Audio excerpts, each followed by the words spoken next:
You might know Lilith as Adam's real first wife who preceded Eve, or maybe as the first vampire, or a succubus. Heck, in the Chilling Adventures of Sabrina, Lilith is Satan's concubine disguised as a high school teacher. But where did the legend of Lilith come from, and what's her real story? If you read the first few chapters of the book of Genesis in the Bible, you'll notice that there are two accounts of the creation of human beings that are slightly different. The first, in Genesis 1:27, says God created man and woman at the same time, both in his own image. Chapter 2, however, gives the more familiar expanded version where God makes Adam out of the clay and then makes Eve from his rib. The discrepancy is likely because the Bible's original editors were trying to stitch together different versions of the creation story into one master text. Most Christians simply treat the second version as an expansion of the first, but in the tradition of Rabbinic Judaism, it's widely held that these are accounts of two different women, the first being Lilith and the second being Eve. So what's Lilith's story? The earliest version of what modern readers would recognize as the Lilith legend comes from the collection of satirical proverbs known as the Alphabet of Ben Sirah, written sometime between the 8th and 11th centuries AD. And it's a doozy because it says that Lilith and Adam broke up because they disagreed about who should be in the dominant position during intercourse. Unwilling to accept a subservient position since they were created as equals, Lilith blasphemes by shouting the unspeakable true name of God and then literally flies away. Lilith's unwillingness to accept an inferior status hints at why Lilith has become a modern-day feminist icon. The part about her killing babies, though, not so much. Here's the rest of the Ben Sirah account. After flying away, Lilith basically turns into a demon mom and begins giving birth to scores of demons every day.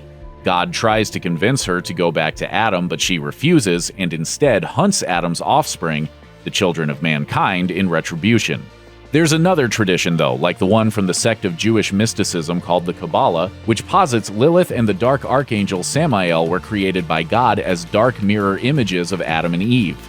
Some Kabbalah texts even suggest Lilith was actually the serpent in the Garden of Eden who tempted Eve. Still, other traditions say that Lilith isn't just any demon, but rather the queen of demons. A seducer of men, this demon queen version still hunts children, but could be warded off with special amulets. In this context, the legend of Lilith generally was used to explain high child mortality rates in ancient times and teach societal norms about intercourse and the subsequent care of children. So even the evil demon version of Lilith has her good side. Before the Hebrew stories that became the Bible, though, there were earlier legends that many scholars believe formed the foundation of the Lilith mythology. A prototype for Lilith can be found in the Sumerian poem The Epic of Gilgamesh, which itself is basically a first draft of the Bible.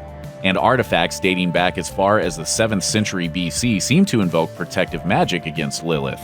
Perhaps the biggest influence on the Jewish mythology, however, would be the Assyrian demon Lilith. The name Lilith seems to be the feminine version of Lilu, an Akkadian name which is related to the word for demon. Some scholars believe the name Lilith is also related to the Hebrew word for night, while others argue it comes from the Sumerian word for wind, all of which may explain why in ancient legends, Lilith was mostly seen as a winged demon of the night. The single actual reference to Lilith in the Bible appears in Isaiah 34:14 in a passage describing the destruction that will be found after God lays his judgment on the nation of Edom. It says that thorns and brambles will grow over the city and its walls will become a home for jackals and owls. It goes on to say that the city will be filled with hyenas and satyrs and, quote, "There too shall Lilith repose." Different translations reinterpret Lilith as all sorts of weird things, from a donkey centaur to a screech owl. Some versions translate Lilith as Lamia, which makes sense as in Greco-Roman mythology, Lamia was the name of a queen who turned into a child-eating monster. And some amazing versions of the Bible even straight up translate it as vampire.